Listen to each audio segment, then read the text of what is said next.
गर्मियों के दिन आ रहे हैं और महालक्ष्मी सेल्स आपके लिए तैयार है लेटेस्ट कंज्यूमर अप्लायंसेस के साथ। Branded air conditioners, best brands, best offers के साथ आपके लिए अवेलेबल है महालक्ष्मी सेल्स में। एयर कूलर्स जो आपके पूरे घर में ठंडी हवा से आपके दिन को और खुशनुमा बनाए। Single door refrigerator, double door refrigerators, inverter battery, deep freezers, विजी cooler, LED televisions, semi and fully automatic washing machines, water purifier, RO plus UV, आटा चक्की, water dispensers, water coolers, mini refrigerators, सभी appliances बेस्ट ब्रांड्स के best offers के साथ आपके लिए available है Mahalakshmi sales में। पावसाला आजपासून सुरुवात झाली असून दरवर्षीप्रमाणे यावर्षी पावसाला उशिरा सुरुवात झाली असताना देखील नालेसफाई झाली नसून वालधुनी नदीपात्रात मोठ्या प्रमाणात कचरा साचलेला आहे।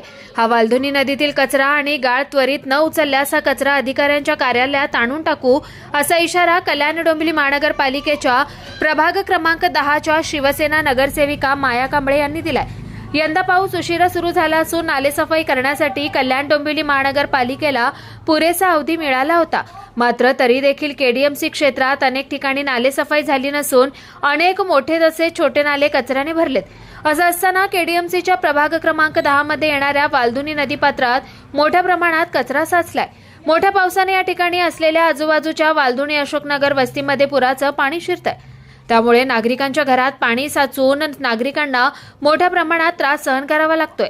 याच वालधुनी नदीपात्रात साचलेल्या कचऱ्याची पाहणी स्थानिक शिवसेना नगरसेविका माया कांबळे यांनी केली आहे। यावेळी त्यांनी केडीएमसी प्रशासनाच्या प्रभाग कारभारावर प्रश्नचिन्ह उपस्थित केलाय। प्रभाग क्रमांक 10 अशोकनगरची पाहणी केली। वालधुनी नदीपात्रातील गाळ आणि कचरा काढण्यासाठी केडीएमसी प्रशासनाकडे वारंवार पाठपुरावा केलाय। पावसाळ्यापूर्वी डीप क्लिनिंग करून गाळ आणि कचरा काढण्याची मागणी करण्यात आली होती। पावसाळा उशिरा सुरू होऊन सुद्धा या नदीची साफसफाई झालेली नाहीये। नदीला लागून राहणाऱ्या लोकांना नदीच्या पुराला सामोरं जावं लागतंय। या नागरिकांना पावसाळ्यात या घाण पाण्यात राहावं लागतंय। मोठा पूर आल्यास याला जबाबदार प्रशासन असेल, त्यामुळे त्वरित येथील कचरा न उचलल्यास अधिकाऱ्यांच्या कार्यालयात कचरा टाकण्याचा इशारा नगरसेविका माया कांबळे यांनी दिलाय। सर्वांना नमस्कार, जय भीम जय शिवराय। पॅनल क्रमांक 10 अशोकनगर या ठिकाणी आज सकाळीच मी इथे येऊन पाहणी करून गेलेली आहे। ही जी वालधुनी नदी आहे, या नदीच्या संदर्भात मी अधिकाऱ्यांशी वारंवार चर्चा केली आहे, पत्रव्यवहार केलेले आहेत की पावसाळ्यापूर्वी इथले डीप क्लिनिंग करून हा जो गाळ आहे, हा जो कचरा आहे, हे काढण्याचं काम तुम्ही करा। आज आपल्याला माहिती आहे की पावसाळा लेट चालू झालेला आहे, तरी सुद्धा या नदीची साफसफाई झालेली नाहीये। एक तर या नदीला लागून या ठिकाणी जे राहणारे लोक आहेत त्यांना दरवर्षी इथे नदी भरल्यानंतर त्या पुराला सामोरं जावं लागतं। म्हणून मी गेल्या 3 महिन्यापासून पत्रव्यवहार करत होती की नदीला लागून ही घरं आहेत आणि या घरांमध्ये पूर आल्यानंतर पावसाचं पाणी जातं, त्यांना 3-3, 4-4 महिने या पाण्यामध्ये मुलाबाळांना घेऊन राहावं लागतं। खूप गंभीर परिस्थिती आहे।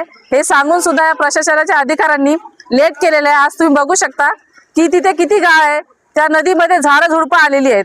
उद्या पावसाळा चालू झालेला आहे, उद्या मोठा पूर आल्यानंतर मग ह्याला जबाबदार कोण? तर ह्याला जबाबदार प्रशासनाचे अधिकारी असणार आहेत। लवकरात लवकर जर मला इथली साफसफाई झालेली नाही दिसली तर उद्या जर काय प्रॉब्लेम झाला तर मी हा पूर्ण गाळ उचलणार आहे आणि अधिकाऱ्यांच्या कॅबिन मध्ये नेऊन टाकणार आहे। कुणाल मात्रे, स्वानंद मीडिया, कल्याण।